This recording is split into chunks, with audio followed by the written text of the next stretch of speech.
What's going on, you guys? I am back here for another video today, and today we are going to be talking about Home Alone. So Home Alone was directed by Chris Columbus.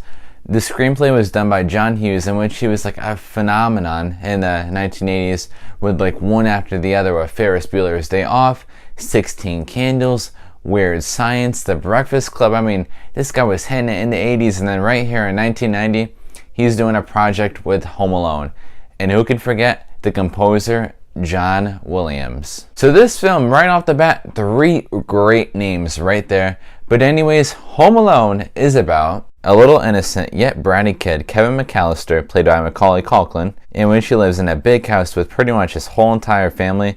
And at this very moment, before they go on vacation, everyone gets annoyed at Kevin, from his mom and his dad, to Buzz, to Uncle Frank, and Kevin feels like everyone hates him. And then the next day, when they all go on vacation, they leave Kevin home alone. And while this kid Kevin is left home alone, two burglars are planning an attack to break into this home of the McAllisters and attempting to rob it. And Kevin is the only one in there, and he's trying to protect it at any cost. Now, right off the bat, I'm going to say this. Home Alone is my favorite Christmas movie of all time. And it's probably in my top 10, if not top 5 favorite films of all time as well. But the thing about this film is, it is so relatable. If you're a kid, you can relate to this movie so much. If you're a teenager or an adult, you can just look back and reminisce at this kid, Kevin McAllister, and you can still reconnect with him so much. Because when it comes down to it, we all were kind of in Kevin's position at one point in our life. We all kind of hated our parents for a couple hours or a couple days, even though if you don't want to admit it, we did. As kids, we all felt like that people wanted to get at us, especially adults. They're all coming at us. You just feel like everyone is out to get you. And the thing that pretty much everyone that got influenced by this film was, as a kid, you have so much influence that you wanted to be just like Kevin. Now with me, I did traps all over my house. I wanted to do pranks. I wanted to be like Kevin McAllister. And I'm pretty sure most of you guys wanted to be like him too. I mean, he's just like such a cool kid. You wanted to be home alone for a day just to see what it was like. You want to be in his position. You want to have people like entering your house and trying to break in and playing all these crazy traps in order to stop them.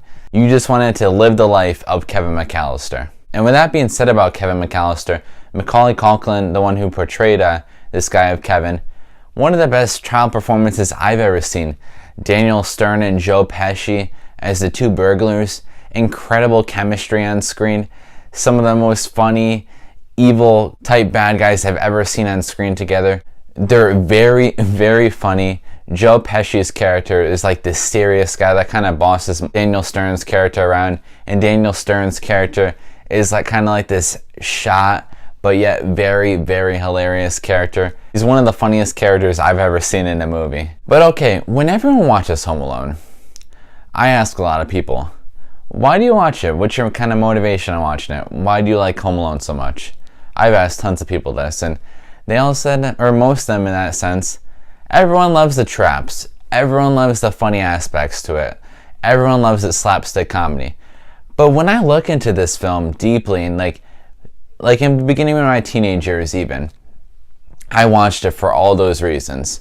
I didn't look in it into a deeper way until a couple years ago. But okay, when I watched this film again, I didn't realize how much meaningful and impactful stuff is in here. I mean, you can go across the board here. I mean, we have Kevin McAllister.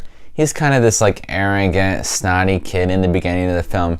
And then he has a really great big progression with this character. He turns into like being this like grown up, this like leader, and being like the defender of his own family for his house. Or another meaningful thing in this film is when the guys bring Kevin's mom like basically across the country so that she can reconnect with her son. There's just so much meaningful stuff in this film.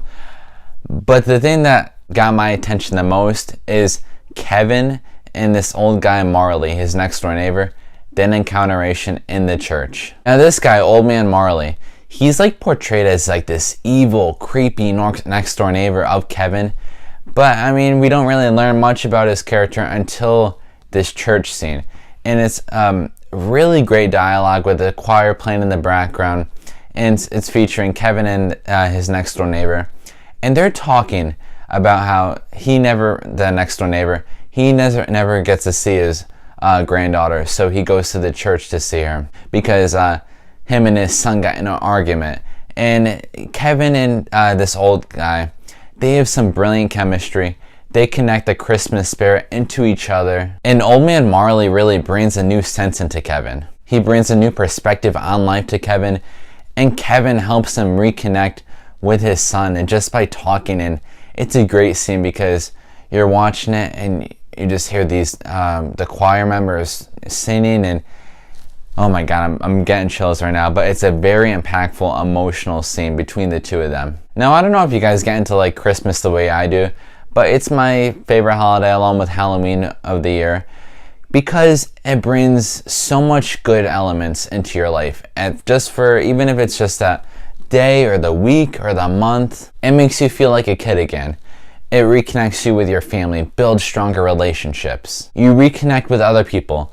You're being kind, being nice, you're sharing, you're giving with other people. All of that stuff is why I love Christmas, and there's definitely tons of that in this film. Now guys, as I mentioned, this is my favorite Christmas movie of all time, but I rewatched it and I do kind of notice how, obviously it's a slapstick comedy along when these two burglars, they get trampled by these old traps, and some of it is over the top, and it didn't really bug me too much. It's really easy to overlook, but at times I'm just like, come on. It's a little bit over the top.